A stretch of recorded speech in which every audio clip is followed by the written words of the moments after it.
Good afternoon, ladies and gentlemen. I hope you enjoyed that new intro because I didn't see it at all. Yeah. And I hope you're having a great day. You're watching The Middle of Greatness now, and I, as always, am Joey Livingston, your assistant to the guest host. And this week, our guest host is none other than a gentleman for whom Zach Van Gestel wrote a poem that I would like to read for you now, and that poem goes thusly. It sits on stage. He not it. Sorry, bro. Gan. Ladies and gentlemen, I want to introduce you to this week's guest host, none other than J.W. Brogan. What's up, Brogan? And you can call him Brogan, by the way. What's up, Brogan? Hey, how's it going, Joe? Can our audience call you Brogan? Absolutely, Yeah. Brogan. Yeah. Is that what you've always gone by? That's what I've gone by since I was probably 6 or 7 whenever I started playing baseball. And Yeah. your last name's on the jersey, so the coach calls you Brogan. What did you go by when you were a kid? Josh. Josh? That was your... yeah. Yeah, I didn't know what the J stood for. Yeah, Joshua Wayne. Joshua Brogan. Wayne Brogan. Yeah, Brogan's a cool name. Ladies and gentlemen, this week we are getting rid of the commentators table. The sad fact of it is that we had a lot of complaints about the commentators table. People thought that it was named a little bit vaulted for what it actually was. So we have canceled the commentators table, and we've replaced it with the kids table. And I'd like to introduce you to this week's kids. Turn it over to Graham Cracker Clark and our new kid, Compton Smith. That's us. That's us. We're people. How's it going, guys? It's going great. You ready for this show? No. It's fixing to get started. We're fixing to start this show. Was it already started? Oh, well, I think we're fixing to start it. Oh, I got it. Yeah. Have we not started? It's too much Yeah. pressure. All right. Count us down, guys. All right, 5. 4. All right. Brogan, how tall are you? 6'4", but I tell people I'm 6'5". 6'4". Does this That's pose shit unique that challenge? high. Are you tall enough for this to pose unique challenges? I think so, yeah. Certain things I Are you have taller to... than doors? I'm not taller than most doors, no. There are certain things I have to duck under that lesser people wouldn't. Yeah. Um, Lesser people. In terms of height, guys. Yeah. Keep it in context. Lesser people. and character. Oh, okay. Sorry. It's directly Proceed with being proportionate. offended. Yeah. Yeah. All right. And I mean, it kind of doesn't.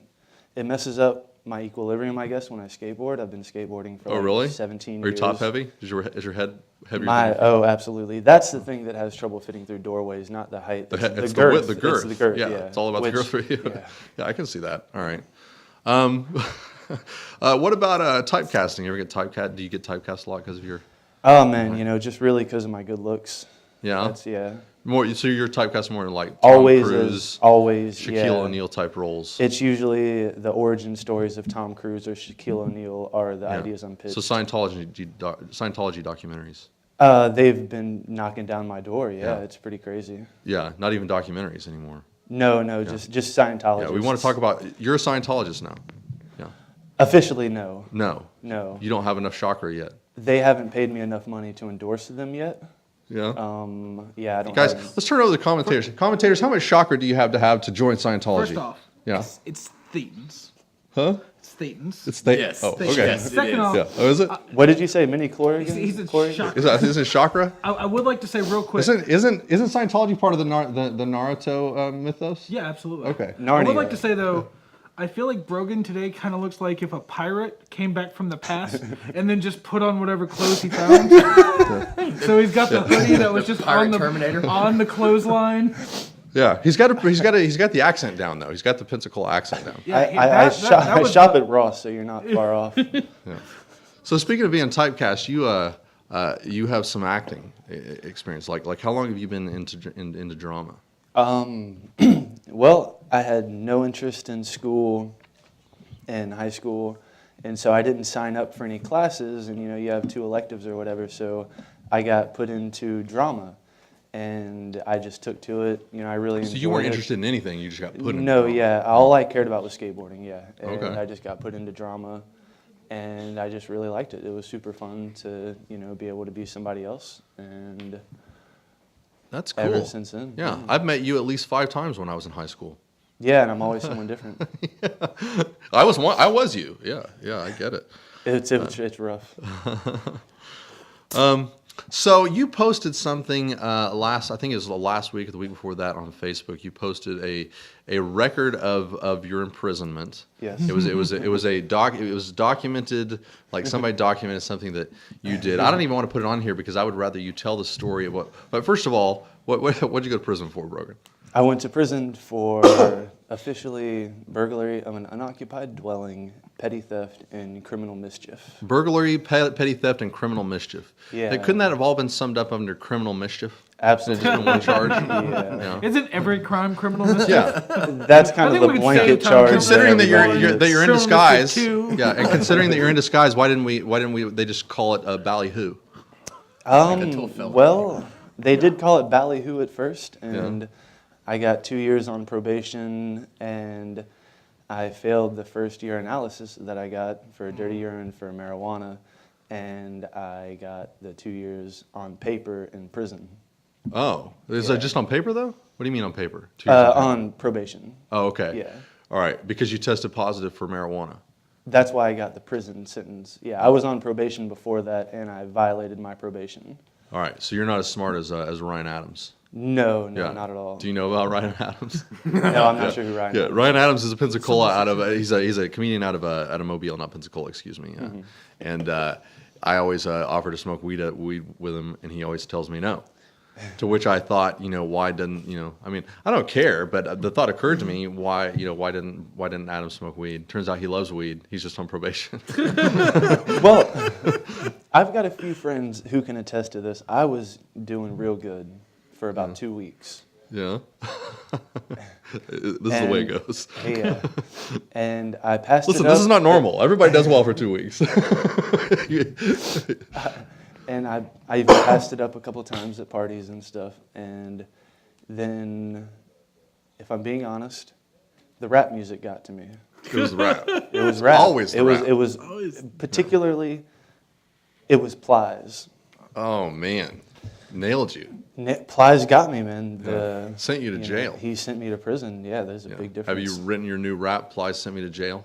No, but I'm going to now. Yeah, of Yeah. course. So, now, how long did you got sentenced for 2 years? 2 years. Did you serve the whole time? Yeah. Oh, wow. Yeah. But you tried to escape. At what point? At what point in this? Did you try to escape? Did you try to escape, Brogan? On paper, I tried to escape. No, I did not try to escape. Oh, really? Yeah. What happened? Okay, so they do a thing called master roster count. Master Rastafarian? Master Rastafarian Yeah. count. Now that's where they That's go cool. around. They got cool names for things in prison. So when you're an inmate, you're a number, and they have to keep track of those numbers. So they go around and about 6 to 12 times a day, they count all the inmates, and you have to say your DC number, in your first name or your last name. So it'd be like Brogan P38699 was my DC number. They come around. Did you laugh every time they said 6'9"? Did you just? I was happy once I got out of prison that my DC number was 69. Yeah. Inside, It didn't seem to matter. jokes didn't Nobody work. got the joke. Everybody got Okay, it. everybody. Oh, okay. Personally. But no, so they're doing master roster count one night, and there's like this roid raged out CO, right? And then another really just a couple douchebag COs, the kind of guys who got picked on and didn't become comedians. And Well, they became They shitty they kids. decided, Or they become decided to shitty learn from comedians. the bullies. exactly. And so they're flipping a pod, which is like there's 4 pods to a dorm. And they're flipping another pod, which is like they go in and they throw all of your property everywhere. It's really messed up. They throw all your stuff everywhere. They, like throw your bedroll around. I've seen them throw pictures of people's family, like their kids and their wives and moms and dads and deceased relatives and shit. I've seen them throw the pictures in the toilet, and they'll just come through and just throw all your stuff around to look for like, shanks or drugs or whatever. And they found a tattoo gun. We make tattoo guns out of the clippers, the shavers. You make a little tattoo gun out of that. So they found it, and they got the inmate out on his knees, right, in the hallway. And Roid Rage CO chunks the fucking tattoo gun at the glass of my pod, right, hits it and cracks it. They slammed the inmate that they had down on the ground. They picked him back up. They dragged him to his pod. And then after about a minute, they run to my window and they go, Pod 3 and C dorm breached. Send the riot squad. So they come in with fucking tear gas bombs and like real shotguns and body armor and stuff, and they just gas all of us. And we're all in our underwear because it's Master Roster count. It's time to go to bed. Master Rastafarian count. It's Master Rastafarian. You're in your underwear. If it's Master Rastafarian count, you're in your underwear and it's time to go to bed. You do what the Rastafarian tells you to do. You do what the Rastafarian tells you to do. Yeah. And so honestly, it was none of us, and I'm not just saying that because I was an inmate. I'm not Andy Dufresne, but Yeah. they... Did you ever blow bugs out of your mouth? Several times. We really had nothing to do with it. And we all went to the box for like, I don't know, over 60 days or something, like a couple months, solitary confinement, dude. It was fucking crazy because we're under investigation. This explains some things about you. Yeah. What do you mean? No, so we all spent, like 60 days in the box under investigation. And for the first couple weeks, I've got paperwork with my statement on it saying I have no idea what happened. That's what you say. You don't know what happened. It doesn't matter who did it. You didn't see anything. You didn't hear anything. I was asleep. I was asleep. I don't know what the fuck you're talking about.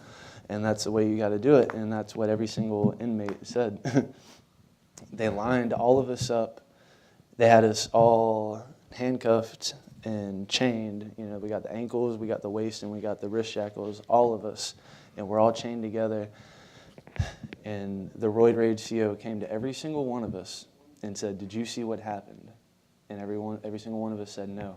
And he knocked down every single fucking inmate in that line, like looking at us in our eyes, knowing that we knew he threw that tattoo gun, and he still fucking cold-cocked every one of us. You want to name him?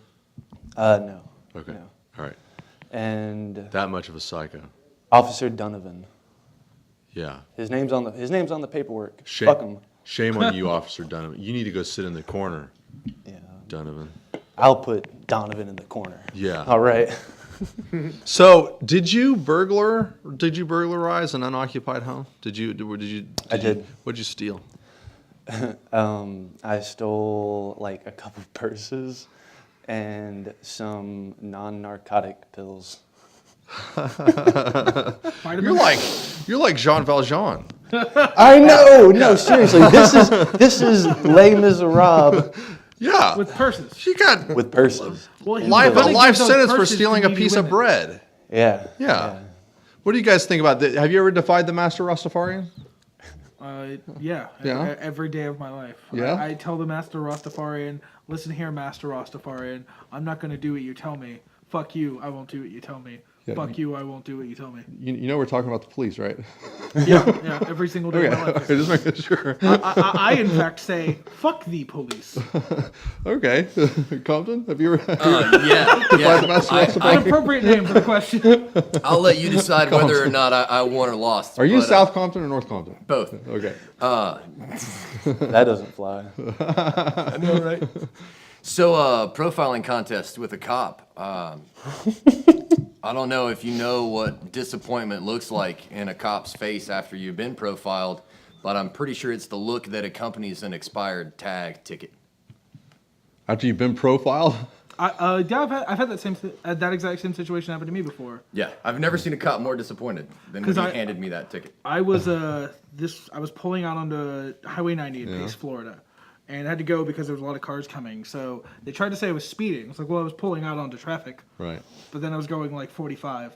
Like, well, also, he kept adding "and alsos," so I knew he had nothing.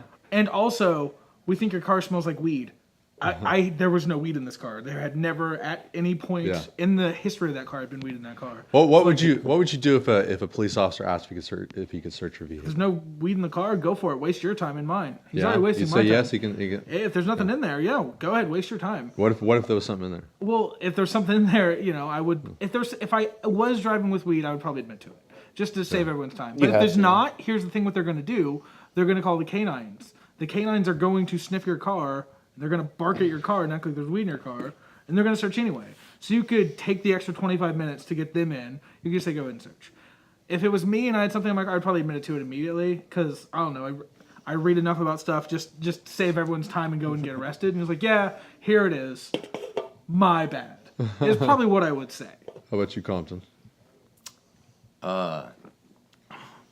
Well, as he stuck his nose in the cracked window, I reminded him that the reason he couldn't hear is because that was his nose and not his ear. So, no, you don't have consent to search my car. But you say you have to. Oh, not legally. I'm saying like. I'm saying the Well, dynamic is. Okay. The dynamic is if I get pulled over and I have weed in my car, there's only one person to listen to, and that's Jay-Z. All right? Yeah. He says, my glove compartment is locked. Yeah. So is the trunk in the back. And I know my rights, so you're going to need a warrant for that.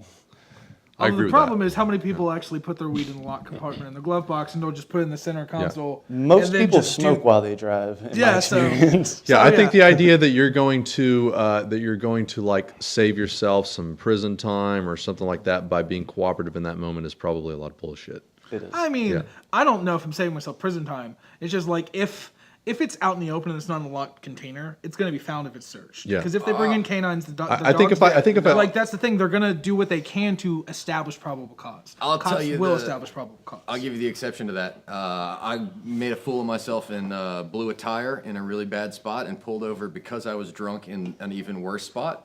And the cop that came to my rescue, who thankfully was a good spirit and a kind man, said, no, obviously you can't change a tire. Why don't you come sit down and let us get you some help? So they called AAA and all that good stuff. But as my trunk was open, they found my dugout, my little taster.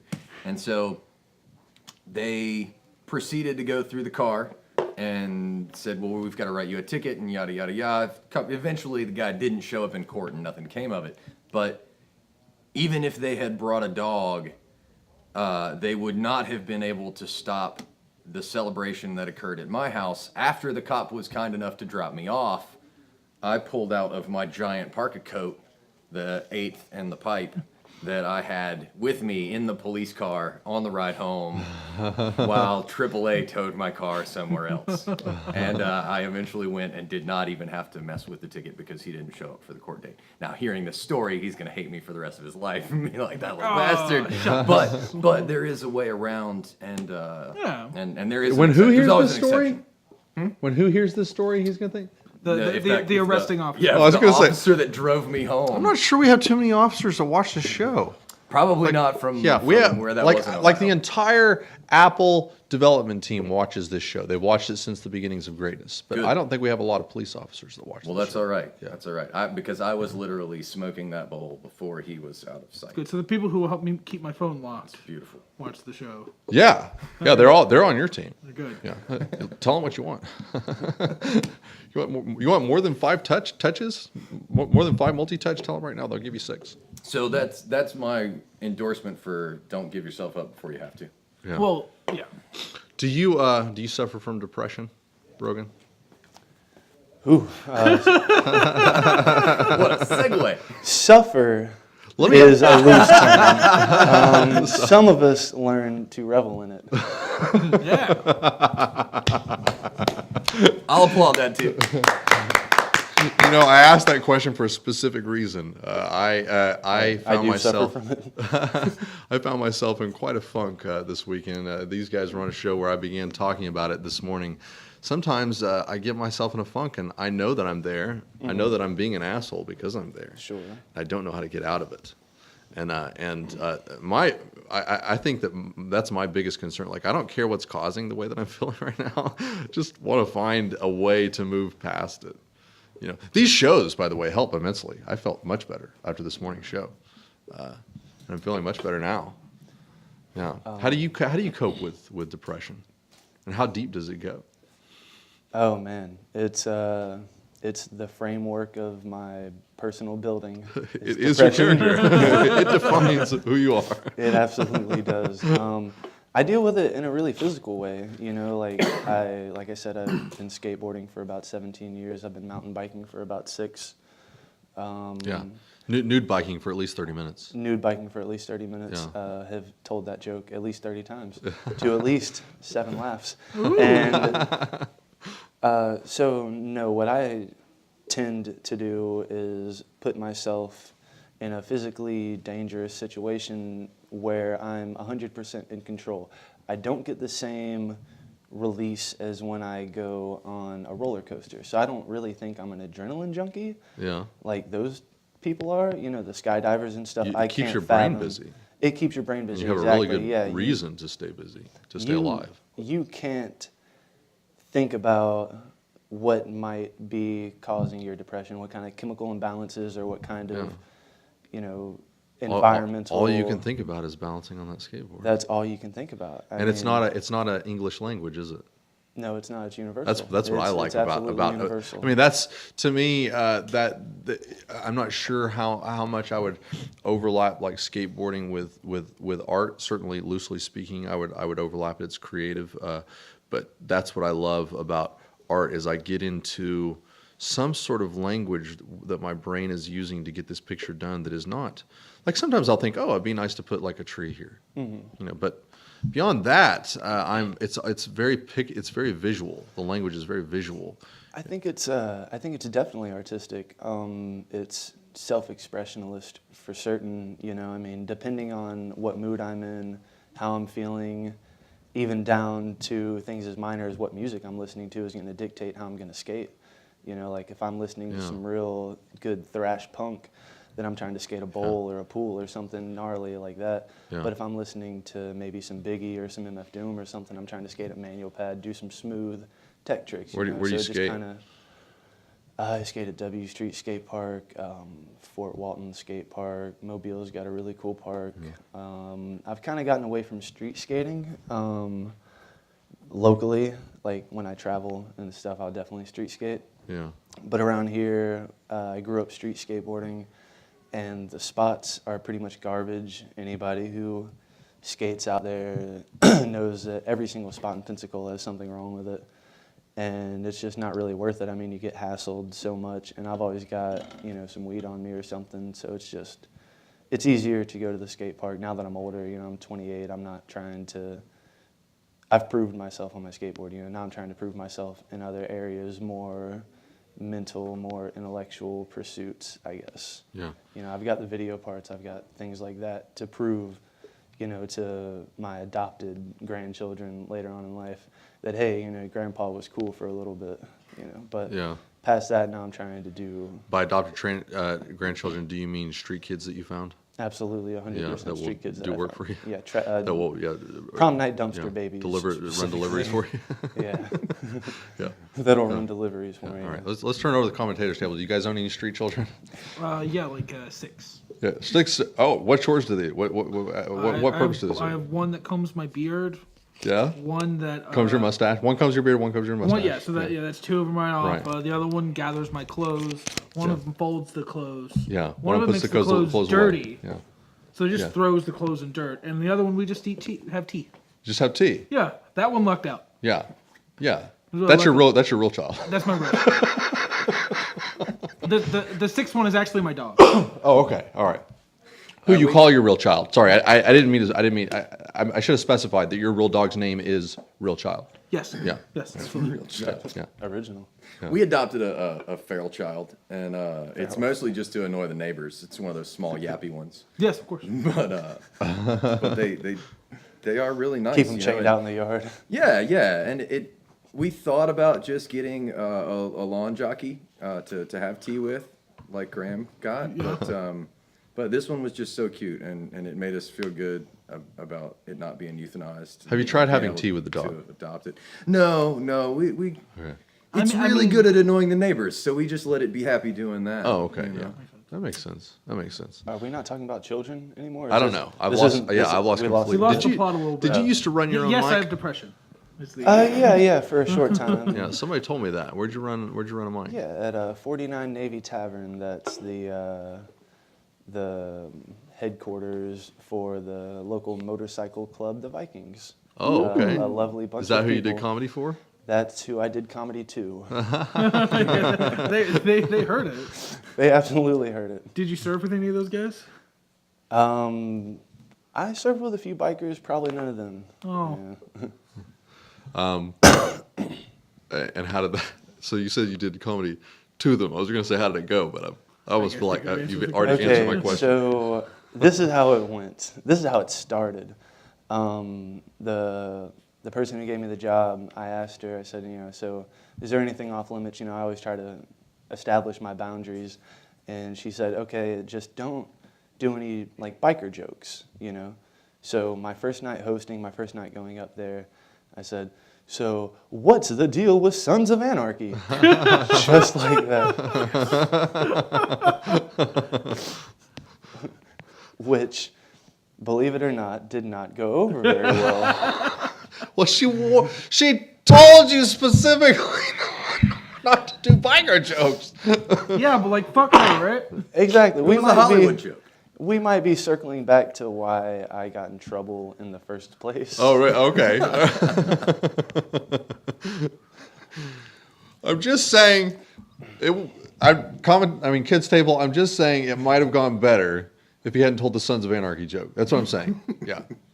You might disagree. All right. So it didn't go well. First night. How long did you do the comedy? One night. You had one night. Open mic. It was done. No.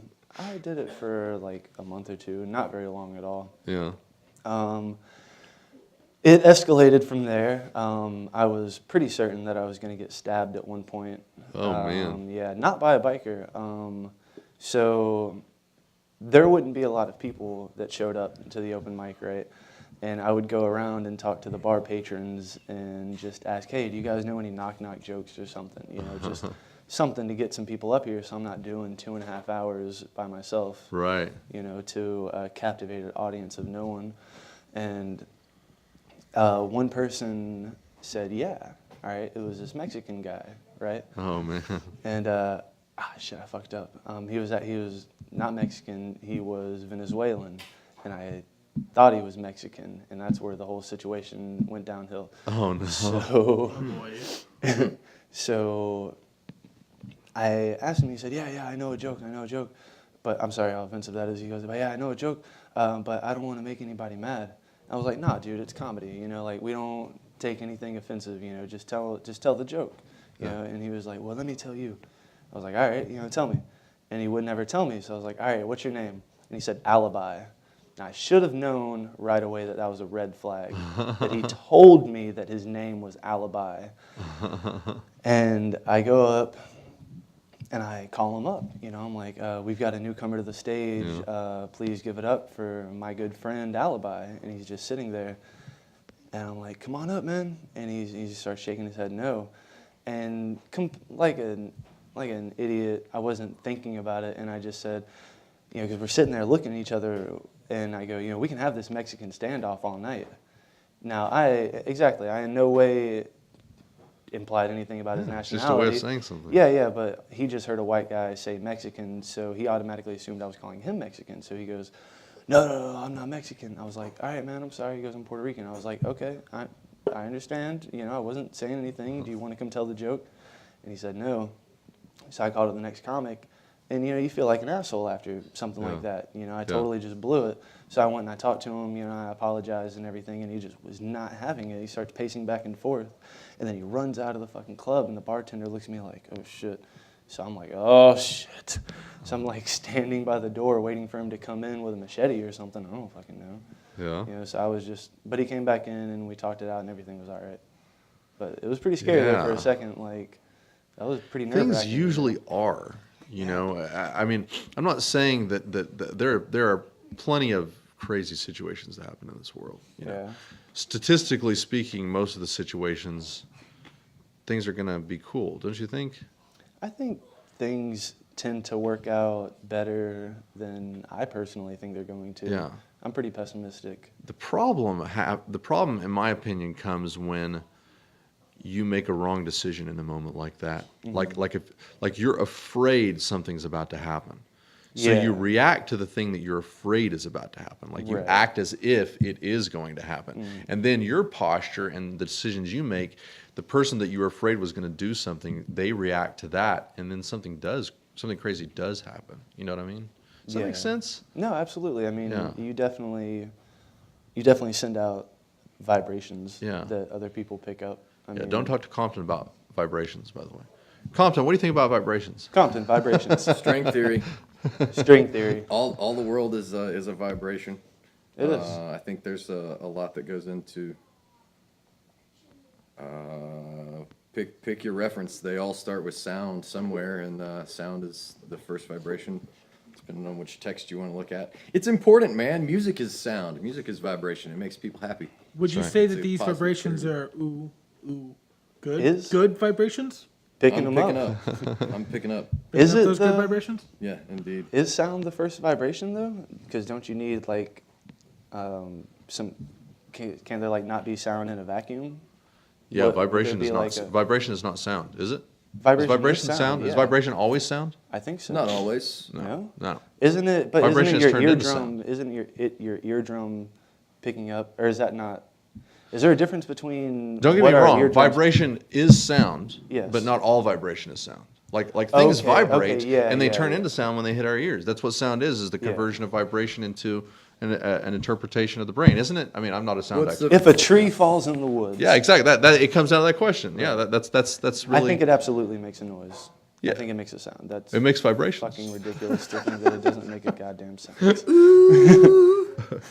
But I agree. Yeah, but you are know, they still in the there is cave, something man? to. There Are is they something still to in the cave? the idea of a vibe, you know. And I sometimes when I get into scary situations, the first thing that I tell my body to do is relax, because I don't know what's going to happen. It just seems scary to me, and usually it turns out okay.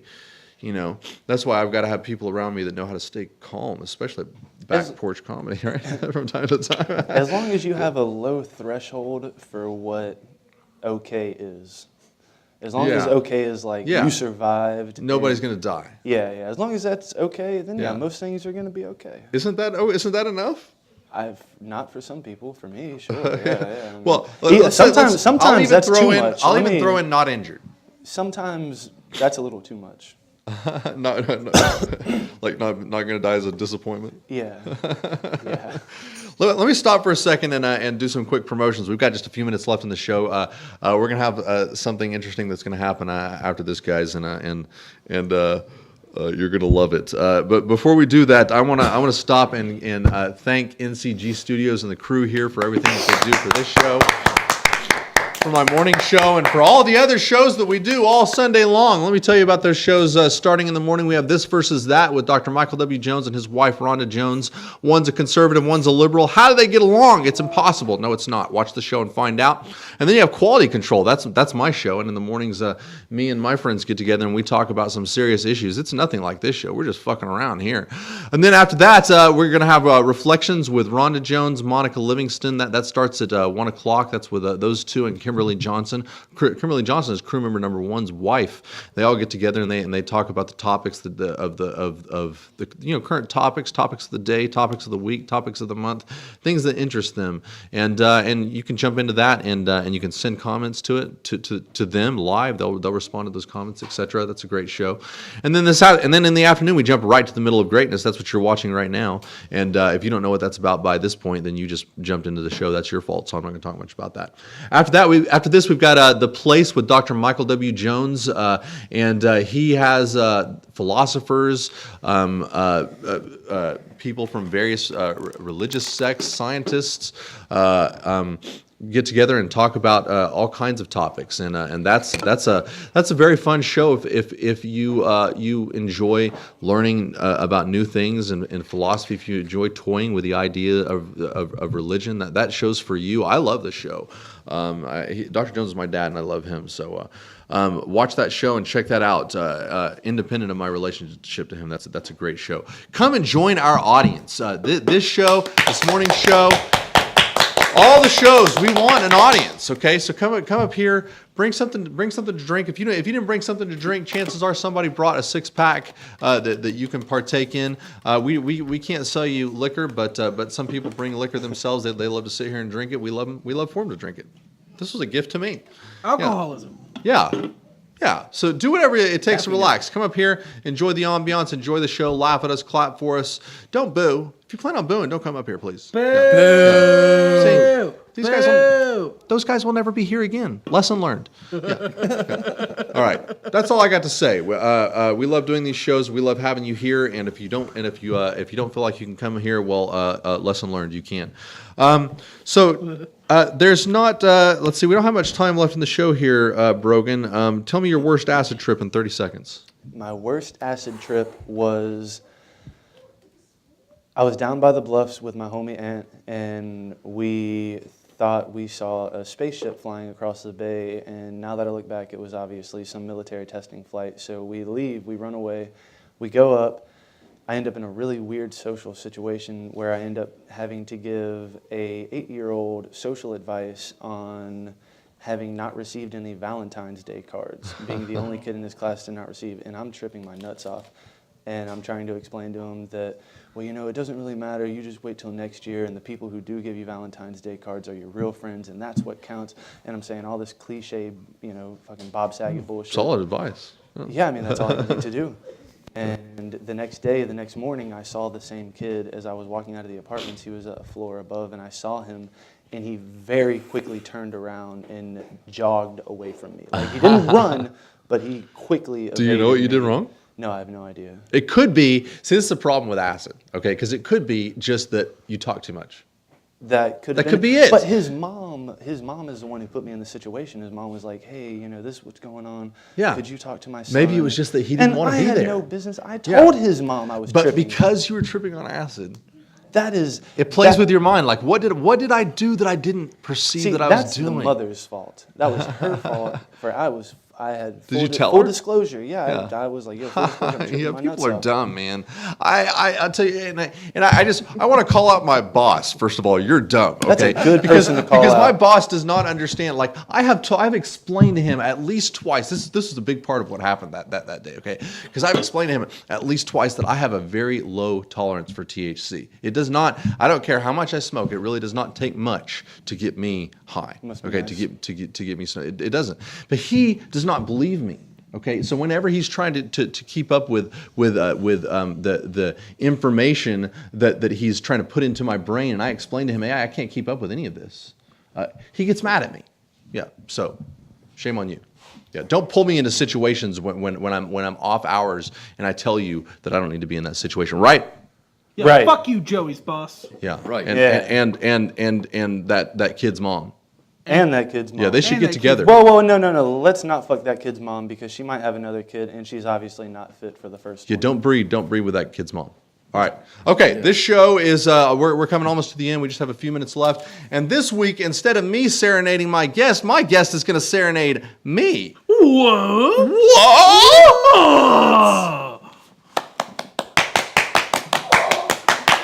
All right. All right, Brogan, you're going to get up and sing a song for us. This is, just get up and sing it. I'm not even going to tell the audience what it is. Stone. Yeah, I didn't realize. You know this song. If you haven't heard this song before, you are not from Earth. Oh goodness. Yeah. And actually, let me just tell you, Brogan is going to give us a beautiful interpretation of What a Wonderful World. He has worked for many years to hone his singing voice, and we hope you enjoy that. Yeah.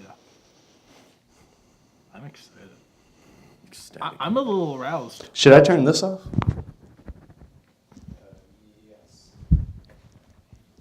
And a That's my professional. DJ, I know. Like the real Louis Armstrong. Holy crap! I see trees of green, red roses too. I see them bloom for me and you. And I think to myself, what a wonderful world.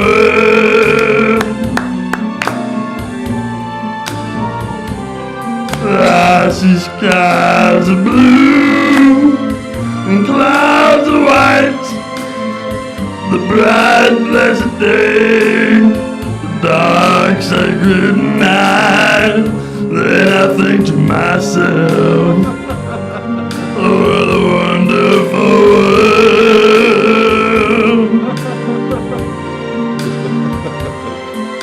The colors of the rainbow, so pretty in the sky, also on the faces of people passing I've been shaking hands, saying how do you do?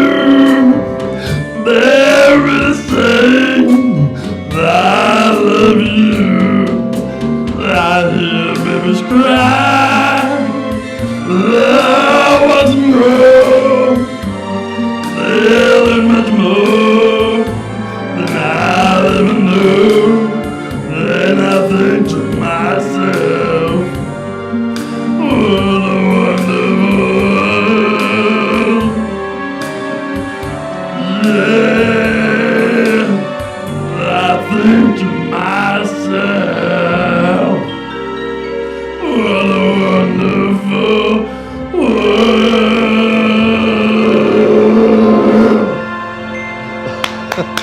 Yeah! Brogan. All right. Wonderful. Guys, that's our show. We hope you enjoyed Brogan, and he's got a wonderful, promising career ahead of him as a Louis Armstrong impersonator. And I want to thank the kids table, Compton Smith and Graham Cracker Clark. Woo, and I want to thank that's us. Brogan for being my guest host this week. Great show. Jack, fade the fucker out. Here I am, wondering once again, with no money, family, or fucking friends, waddling in my sin. Pray forgiveness, then I do that shit again. Here I am, wondering, with no money, family, or fucking friends, waddling in my sin. Pray forgiveness, then I do that shit. And tell me why these little niggas hating on me. Tell them be yourself, see how great you gon' be. Tell them get your money up and then we're gon' send it every day. Then be about it, is you with it? Fucking doubt it. Here I am, wondering once again.